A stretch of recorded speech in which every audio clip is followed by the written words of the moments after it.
Hello friends, MS Excel की class second में आपका स्वागत है। अगर आपने अभी तक एमएस एक्सेल की क्लास फर्स्ट को नहीं देखा तो चैनल की प्लेलिस्ट में जाकर जरूर देखें। तो चलिए अपनी क्लास को स्टार्ट करते हैं। सबसे पहले हमें आना है अपने सर्च बार में, इसके बाद टाइप करना है एमएस एक्सेल। स्पेलिंग में मिस्टेक नहीं होनी चाहिए। इसके बाद इंटर बटन प्रेस कर देंगे, हमारा जो एमएस एक्सेल होगा ओपन हो जाएगा। इसके बाद सबसे पहले हम इसको जूम इन कर लेते हैं, अर्थात बड़ा कर लेते हैं, जिससे हमें समझाने में आपको आसानी होगी और आपको भी समझने में प्रॉब्लम नहीं होगी। सबसे पहले बात कर लेते हैं हम लोग एमएस एक्सेल में किसी भी चीज को अगर सिलेक्शन देना है तो हम एमएस एक्सेल में किसी भी चीज को सिलेक्शन कैसे दे सकते हैं। उसके लिए सबसे पहले हमें कोई ना कोई मैटर टाइप करना होगा, चाहे टेक्स्ट हो या फिर नंबर्स हो या फिर अदर चीजें हों। ठीक है, अब जैसे हमने लिख दिया 12, 24, 36।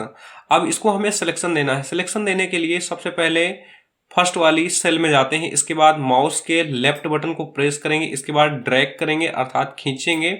इसके बाद आप देख सकते हैं 12 से लेकर 36 तक हम इसको सिलेक्शन दे चुके हैं। अब हम इसको सिलेक्शन दे चुके हैं, इसमें अगर हम कोई भी वर्क करना चाहें, सपोज दैट इसको हमें बोल्ड करना है, बोल्ड का मतलब मोटा करना है, तो बी में हम क्लिक करेंगे। ये हमारा देखो जितना भी लिखा हुआ है, डिजिट जो लिखा हुआ है ये बोल्ड हो गया। इटैलिक करना चाहें, इटैलिक में क्लिक करेंगे, देखो ये इटैलिक हो गया अर्थात तिरछा हो गया। ठीक है, तो आपको समझ में आ गया होगा कि एमएस एक्सेल में हम किसी भी चीज को सिलेक्शन कैसे देते हैं या सिलेक्ट कैसे करते हैं। ठीक है, इसके बाद हम लोग बात कर लेते हैं कि अगर हमें एमएस एक्सेल में गिनती, पहाड़ा, जोड़, घटाना, जनवरी, फरवरी, संडे, मंडे ये चीजें अगर लिखनी हो तो हम इसको शॉर्ट फॉर्म में सबसे कम समय में कैसे लिख सकते हैं। सपोज दैट हमें यहाँ पे टेबल लिखना है। अब जैसे हमें 2 का टेबल लिखना है, हमने 2 इंटर किया, इसके बाद हमने इंटर बटन प्रेस किया 4। अब देखो हमें 2 से लेकर 20 तक हमें टाइप नहीं करना है। क्यों? हम इसको आपको शॉर्ट ट्रिक बताने वाले। उसके लिए सबसे पहले हमें फर्स्ट वाली सेल में जाना है, इसके बाद हमें माउस के लेफ्ट बटन को प्रेस करके 4 तक हमें सिलेक्शन दे देना है। इसके बाद हमें अब बॉटम में आना है। अब आप यहाँ पे देख सकते हैं माउस का ये प्लस का आइकन का कर्सर दे रखा हुआ है। तो काफी बार ये होता है कि जो माउस का प्लस का कर्सर दे रखा हुआ है इसको नाम क्या बोला जाता है। तो दोस्तों हम आपको बता दें कि जो माउस का प्लस का कर्सर दे रखा हुआ है इसको प्रिसीजन कर्सर बोला जाता है। क्या बोला जाता है? माउस का प्रिसीजन कर्सर बोला जाता है। अब जब ये प्लस का कर्सर बन जाएगा तो हमें माउस के लेफ्ट बटन को प्रेस करना है और ड्रैग करना है। ड्रैग करने का मतलब खींचना है। अब जैसे 2 10 जा कितना होता है? 20 होता है। तो 20 देखो यहाँ पे लिख चुका है। इसके बाद माउस के लेफ्ट बटन से अपनी फिंगर को हटा लेना है। जैसे हटाएंगे तो आप यहाँ पे देख सकते हैं हमने 2 का टेबल कितनी जल्दी लिख दिया। ये तो मैंने आपको समझाने के लिए लिखा। विद इन 1 सेकेंड का टाइम लगता है इसको टेबल को लिखने में। अब सपोज दैट हमें 2 से लेके 5 तक का टेबल लिखना है, तो यहाँ पे 3 का टेबल हो जाएगा, 4 का हो जाएगा, यहाँ पे 5 हो जाएगा। तो सबसे पहले हम क्या करेंगे, यहाँ पे हम 3 का टेबल पहले लिखते हैं। 3 का टेबल लिखने के लिए 3, इसके बाद हमने इंटर बटन प्रेस किया, इसके बाद हमने लिखा 6।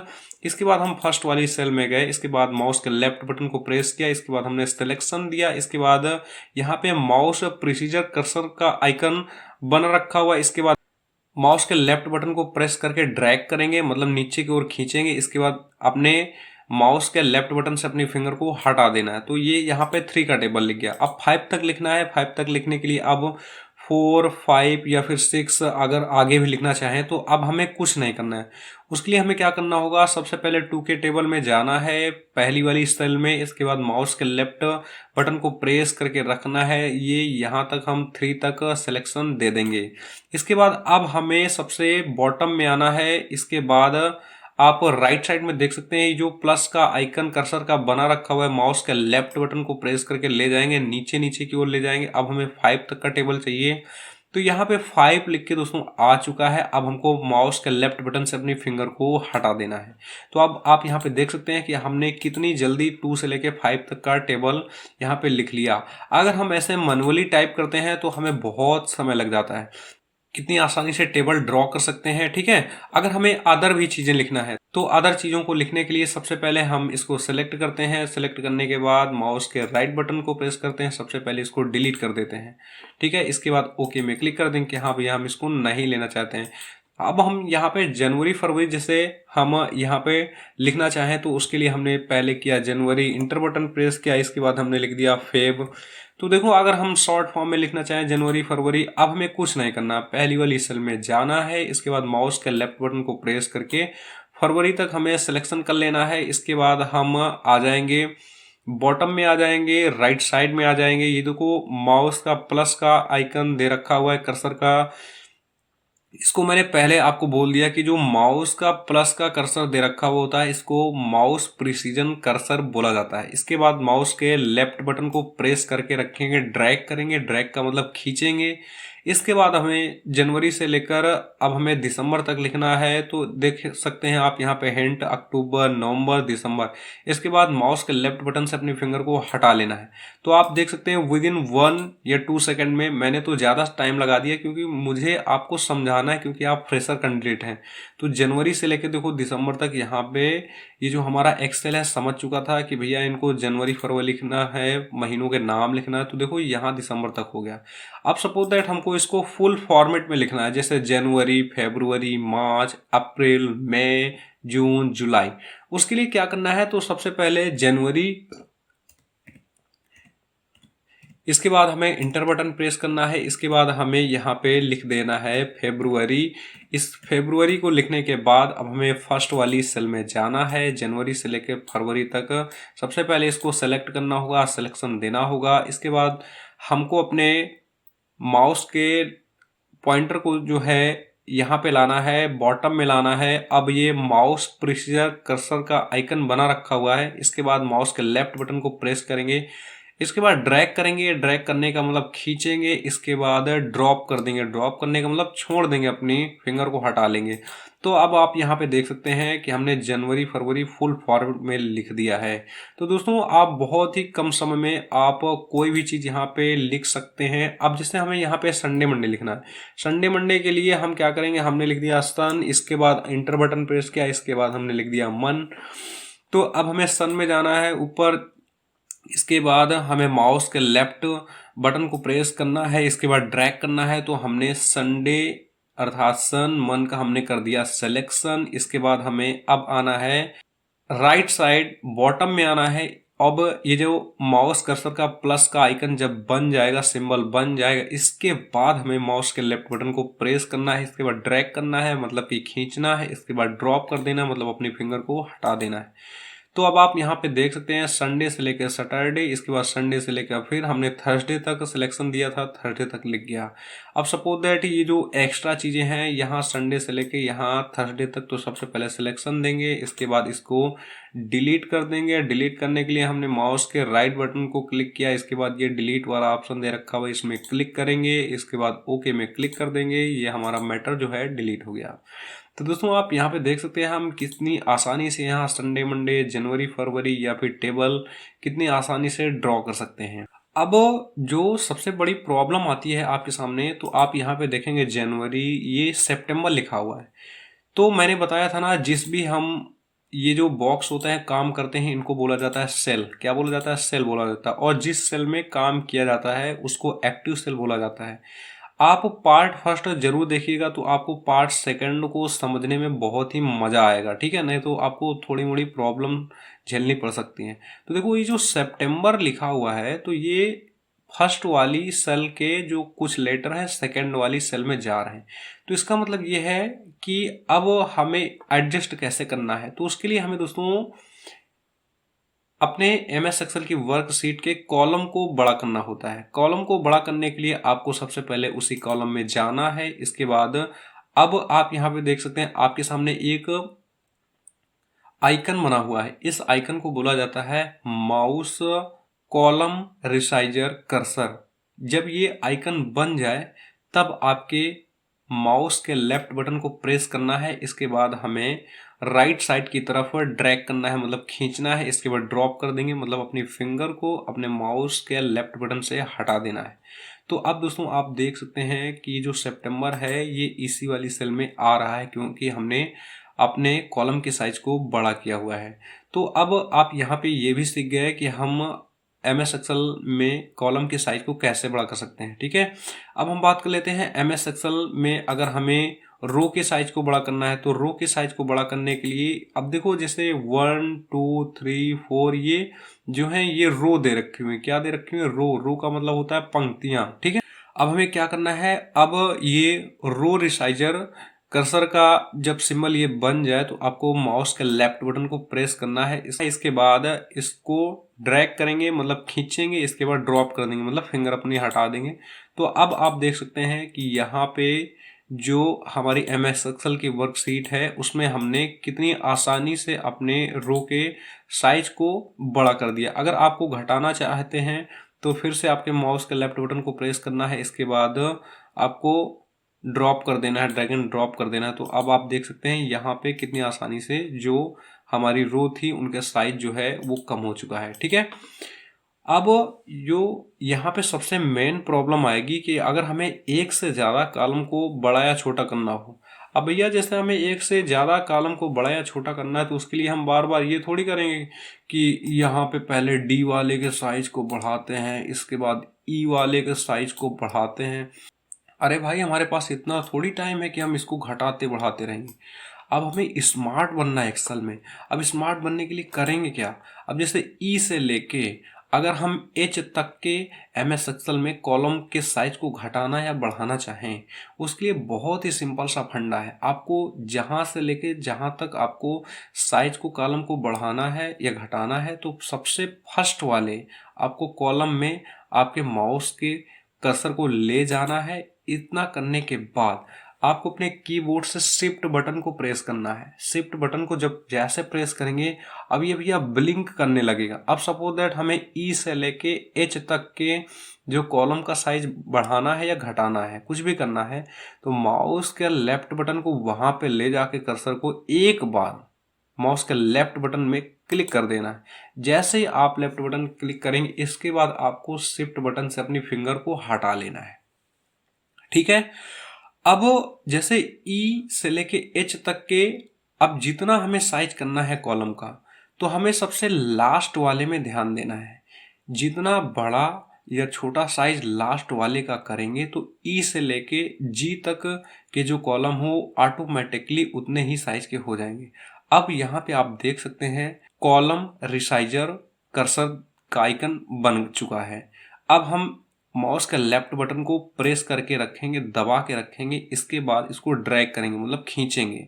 ठीक है, तो आप यहाँ पे देख सकते हैं अगर हम इतना छोटा कॉलम का साइज रखना चाहें तो अब आपको ड्रॉप कर देना मतलब अपनी फिंगर को हटा लेना है।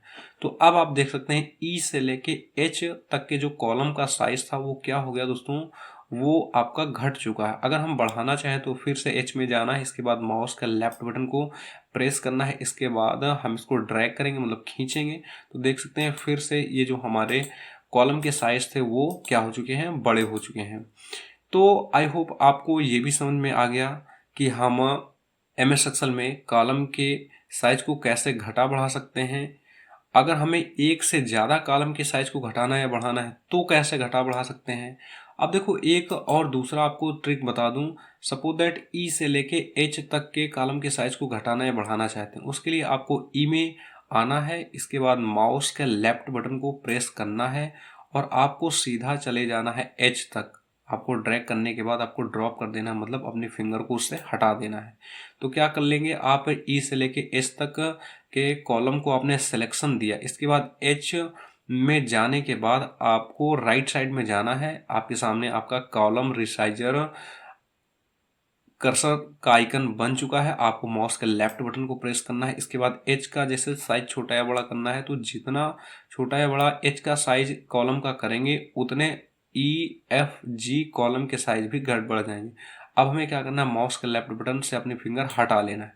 तो अब आप देख सकते हैं कि ई से लेके एच तक आपने क्या किया, कॉलम के साइज को घटाया या बढ़ाया। दो तरीकों से आप अपने MS एक्सेल की वर्कशीट में कॉलम के साइज को घटाया बढ़ा सकते हैं। अगर आपको अपने रो के साइज को घटाना या बढ़ाना है तो बिल्कुल जैसा सेम प्रोसेस जैसे इसका है कॉलम को घटाने या बढ़ाने का, ठीक वैसा जो है आपका रो का भी है। उसके लिए जैसे आपको करना है चलिए बता देते हैं। उसके लिए जैसे आपको रो नंबर 2 से लेकर रो नंबर 10 तक के साइज को घटाना या बढ़ाना है तो उसके लिए आपको सबसे पहले 2 में एक बार क्लिक करना है, इसके बाद आपको अपने कीबोर्ड में शिफ्ट बटन को दबा के रखना है, इसके बाद हमें 10 तक करना है जैसे, तो एक बार अपने माउस के कर्सर को लेके 10 में 1 टाइम क्लिक कर देंगे। जैसे क्लिक करेंगे तो ये हो जाएगा सिलेक्शन। अब ये आपके सामने रो रिसाइजर आइकन दे रखा हुआ है कर्सर का। उसके लिए हमें क्या करना है, जितना बड़ा या छोटा करना चाहे तो माउस के लेफ्ट बटन को प्रेस करना है। इसके बाद लास्ट वाले को, जो हमारा रो है मतलब कि पंक्ति है, उसको घटाना या बढ़ाना है तो 2, 3, 4, 5 से लेकर 9 नंबर तक की जो रो है, पंक्तियां हैं, उनका साइज उतना ही बड़ा या छोटा हो जाएगा जितना 10 का रहेगा। ठीक है। अब हमने क्या किया, हमने अपनी फिंगर को हटा लिया लेफ्ट बटन से। तो अब आप देख सकते हैं कि यहाँ पे आपके सामने रो का साइज जो है वो क्या हो चुका है, बढ़ चुका है, बड़ा हो चुका है। ठीक है। तो ये तो हमने बताया आपको पहला मेथड। अगर हमको सेकंड मेथड को फॉलो करना है तो रो नंबर 2 में जाएंगे और सपोज दैट रो नंबर 2 से लेकर रो नंबर 5 तक के हमें साइज को घटाना या बढ़ाना है। अब चलिए छोटा कर लेते हैं क्योंकि देखने में अच्छा नहीं लग रहा है। उसके बाद क्या करेंगे, 2 में जाएंगे, इसके बाद माउस के लेफ्ट बटन को प्रेस करना है, इसके बाद हम 5 तक ड्रैग करेंगे मतलब खींचेंगे। इसके बाद अब आप देख सकते हैं रो रिसाइजर का कर्सर का आइकन दे रखा हुआ है। माउस के लेफ्ट बटन को प्रेस करके 5 में आने के बाद हम ऊपर ले जाएंगे तो जितना साइज जो रो नंबर 5 का रहेगा तो उतना सभी का हो जाएगा। अब हमें अपनी फिंगर को हटा लेना है माउस से। तो अब आप देख सकते हैं 2 से लेके 5 तक का जो साइज है वो क्या हो चुका है, वो कम हो चुका है रो का। अब दोस्तों जो सबसे बड़ी प्रॉब्लम आती है, सपोज दैट ये यहाँ पे इस सेल में लिखा हुआ है फरवरी। तो सबसे पहले हम इसका साइज थोड़ा बड़ा कर लेते हैं, इसके बाद बताते हैं तो आपको ज़्यादा समझ में आएगा। अब जैसे ये फरवरी लिख रखा हुआ है, ठीक है, फरवरी तो ऐसे नहीं बोलते, फेब्रुअरी बोलते हैं, ठीक है, लेकिन मैं ऐसे लैंग्वेज में बता रहा हूँ, नॉर्मल लैंग्वेज में, ठीक है। तो ये फेब्रुअरी लिख रखा हुआ है। अब सपोज दैट इसके आगे अगर हम कुछ लिखना चाहें, अब जैसे हम फरवरी के बगल में मार्च लिखना चाहते हैं, फरवरी के बगल में मार्च लिखना चाहते हैं। दोस्तों बार बार मुझसे फरवरी की जगह फरवरी निकल जाता है, मेरे को माफ़ कीजिएगा क्योंकि मैं हिंदी लैंग्वेज में बोल रहा हूँ, ठीक है। तो ये जो फरवरी लिख रखा हुआ है, फरवरी लिख रखा हुआ है, अब हम यहाँ पे मार्च लिखना चाहें, मतलब कि फरवरी या फरवरी के आगे मार्च लिखना चाहें, तो सीधी सी बात है, हम यहाँ पे अपने माउस के कर्सर को लाएंगे, इसके बाद हम यहाँ पे टाइप कर देंगे मार्च, MARCH। जैसे हमने मार्च टाइप किया यार, तो जो हमारा फरवरी पहले से लिखा हुआ था वो हो गया डिलीट। अब सपोज दैट हम मंडे की जगह या मंडे के आगे संडे लिखना चाहें, तो हम यहाँ पे अपने कर्सर को लाए, इसके बाद हमने लिख दिया सन। तो आप देख सकते हैं मन जो है हमारा डिलीट हो गया। तो जैसे डिलीट हुआ, तो क्यों आखिरकार ऐसा होता है, हम उसके लिखना चाहें कोई चीज़, हमारा पहले वाला भी टेक्स्ट लिखा रहा है तो डिलीट क्यों होता है, उसका एक रीज़न होता है। जैसे किसी भी हमें सेल में जाके फिर से उसमें कोई ना कोई एक्टिविटी करनी है, उसके लिए हमें सबसे पहले सिलेक्शन देना होता है। जब सिलेक्शन होता है तभी हम कोई चीज़ टाइप करेंगे, तो हमारी जो पहली वाली चीज़ होगी वो डिलीट नहीं होगी। उसके लिए हम वहाँ पे अपने कर्सर को ले जाएंगे, माउस कर्सर को, इसके बाद डबल टाइम माउस के लेफ्ट बटन क्लिक करेंगे, तब जाके हम उसके आगे कुछ भी लिखना चाहें तब जाके हम लिख सकते हैं। अब जैसे मार्च के आगे हम लिखना चाहें अप्रैल, APRIL, तो अब आप यहाँ पे देख सकते हैं कि हमने अप्रैल लिख दिया।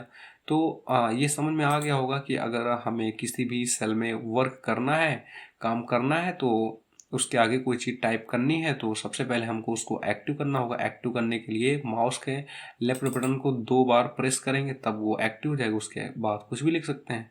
और जो अगर आपको आलस लग रहा है, आपको इससे भी सिंपल मेथड चाहिए, तो अगर जून के आगे हमें जुलाई लिखना है, क्या लिखना है, जून के आगे जुलाई लिखना है, उसके लिए यहाँ पे अपने कर्सर को लाइए, इसके बाद आपको अपने कीबोर्ड से F2 बटन को प्रेस कर देना है। जैसे ही F2 बटन को प्रेस करोगे, ये जो आपका माउस का पॉइंटर है वो ब्लिंक करने लगेगा। इसके बाद आप इसके आगे कुछ भी लिख सकते हो। अब जून के आगे हमें चाहिए जुलाई लिखना है, JULY हमने लिख दिया, तो आप यहाँ पे देख सकते हो। तो दोस्तों ये रही क्लास सेकंड का, यहीं से एंड करते हैं, फिर मिलेंगे आपको क्लास थर्ड में। तब तक के लिए टाटा बाय बाय।